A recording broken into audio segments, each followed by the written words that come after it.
네, 우리나라는 다른 나라와 마찬가지로 증거 법정주의를 택하고 있습니다. 증거 재판주의란 범죄 사실을 감정이나 또는 추측, 생각에 의해서가 아니라 증거에 의해서만 유죄 판결을 할 수 있다는 겁니다. 이 유죄 판결도 그 증거가 합리적인 의심에서 도저히 이 사람이 무죄일 수 없다라는 그러한 전적인 확신이 있을 때, 즉 유죄의 증거가 확실할 때만 그 사람에게 유죄를 판결할 수 있다는 것입니다. 그러니까 우리나라 법률상으로는 증거의 범위에 우리가 보통 생각하는 유형적인 그런 물건이나 또 그런 유형적인 증거뿐만 아니라 법원이나 또는 검사, 형사 앞에서 했던 조서들, 진술의 내용들 또 포함이 되는 것입니다. 그래서 목격자의 진술도 증거가 되는 것입니다. 우리나라에서는 이 목격자, 증인의 진술이 굉장히 중요한 것입니다. 재판뿐만 아니라 우리는 모든 일에 있어서 아주 일상의 사소한 부분까지 증인의 중요성을 체험하고 있습니다. 그뿐만 아니라 아마 많은 분들이 물건을 구입하실 때에, 인터넷에 물건을 구입하실 때에 물건의 제품, 성능, 가격 보시고 난 뒤에 무엇을 보십니까? 구매 후기를 보시죠. 리뷰를 보십니다. 그래서 나보다 먼저 구입한 사람이 어떻게 사용했는가?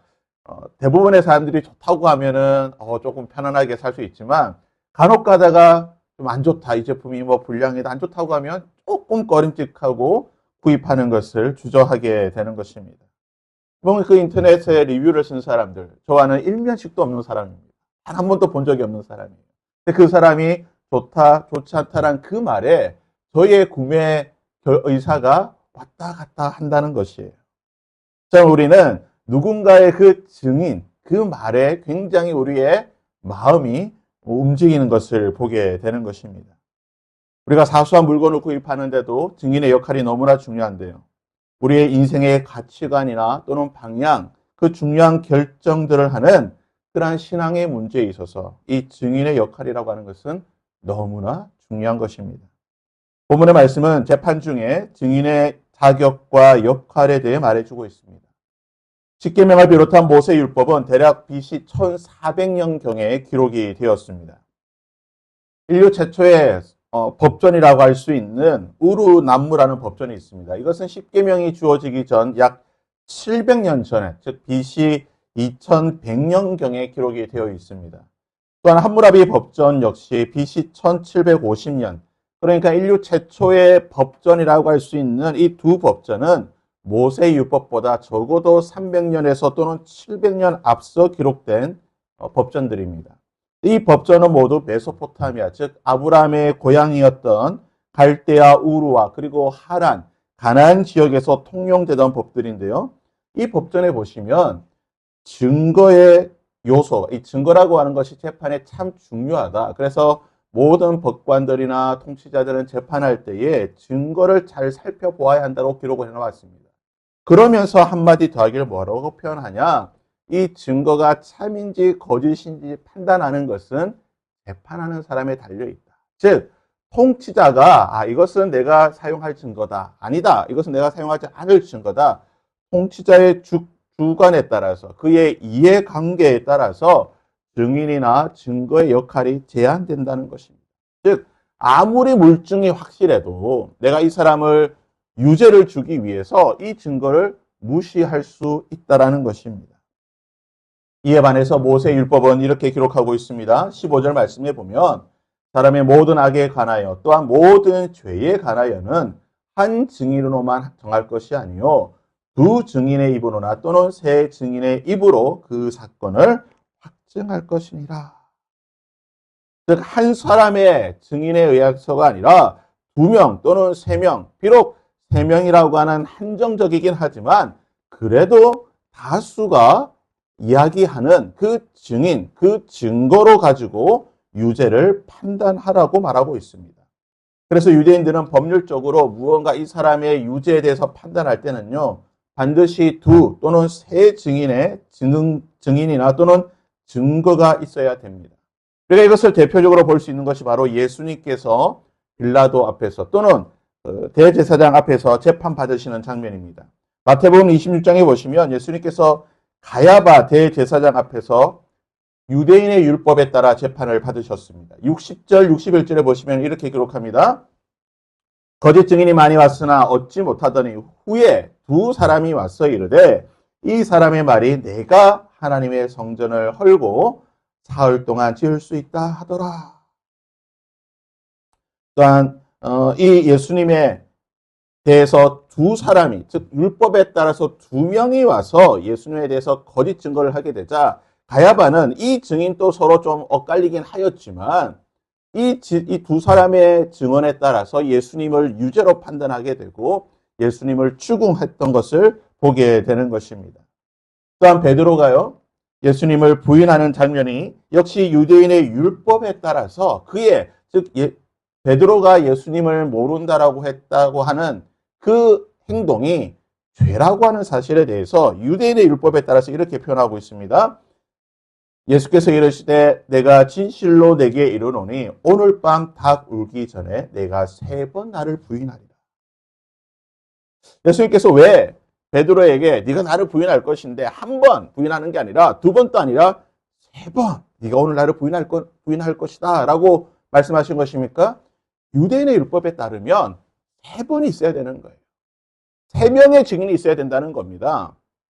세 사람 앞에서 베드로가 예수님을 모른다라고 부인했다라고 하는 사실. 이것이 바로 베드로가 확실하게 하나님 앞에 예수님 앞에 죄를 지었다라고 하는 것을 확증하는 유대인의 율법이라는 것입니다.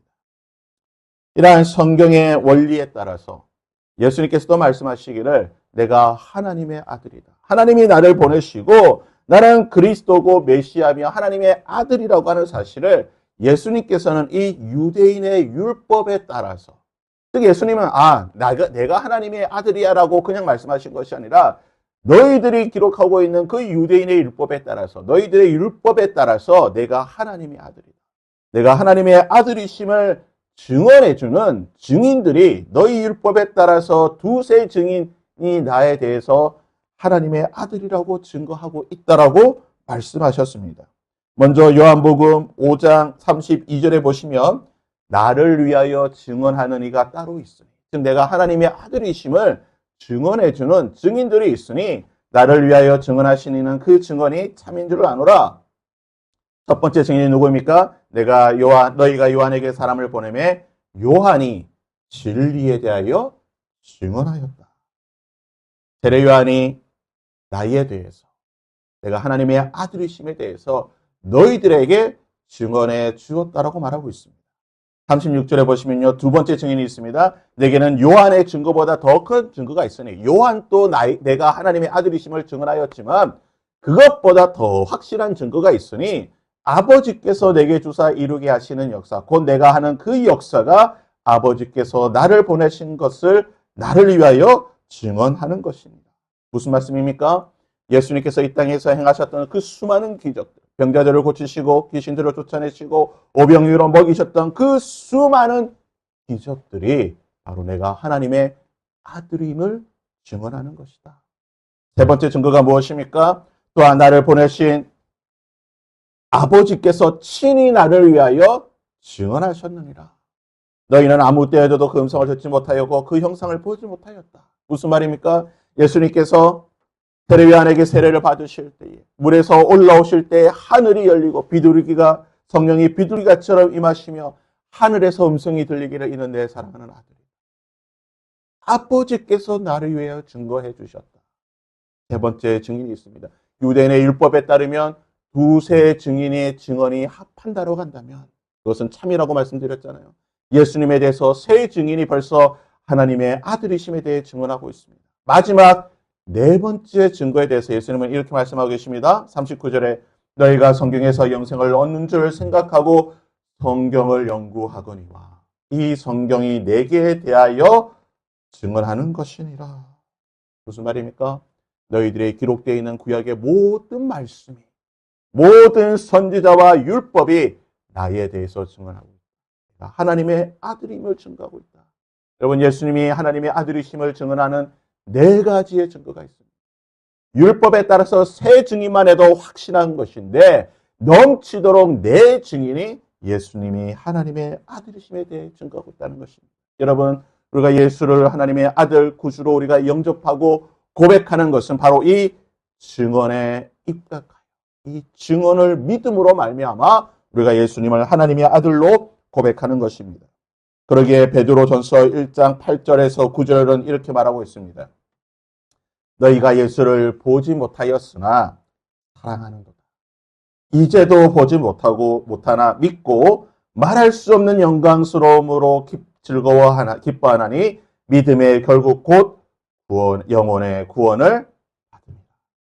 우리가 예수를 보지 못하였으나 우리가 예수를 믿는 것은 바로 이 네 가지의 증거. 마지막에 세후에 기록되어 있는 하나님의 말씀을 믿음으로 우리가 예수 그리스도가 하나님의 아들이심을 믿고 그 믿음의 결국이 우리 영혼의 구원으로 이어진다는 것입니다.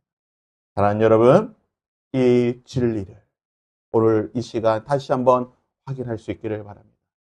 나의 믿음의 증거가 무엇인가? 여러분, 우리의 경험이 우리의 증거가 아닌 것입니다. 우리의 체험이 우리의 증거가 될 수가 없습니다. 물론 그것을 증거로 생각할 수 있겠으나 가장 확실한 증거, 오늘 말씀에 기록되어 있는 이 네 가지의 증거, 우리의 믿음의 확실한 증거이며 이 증거로 말미암아 이 증거를 믿음으로 말미암아 우리는 구원을 받은 줄 믿습니다. 이 진리가 오늘 저와 여러분에게 있기를 주님의 이름으로 부탁드립니다.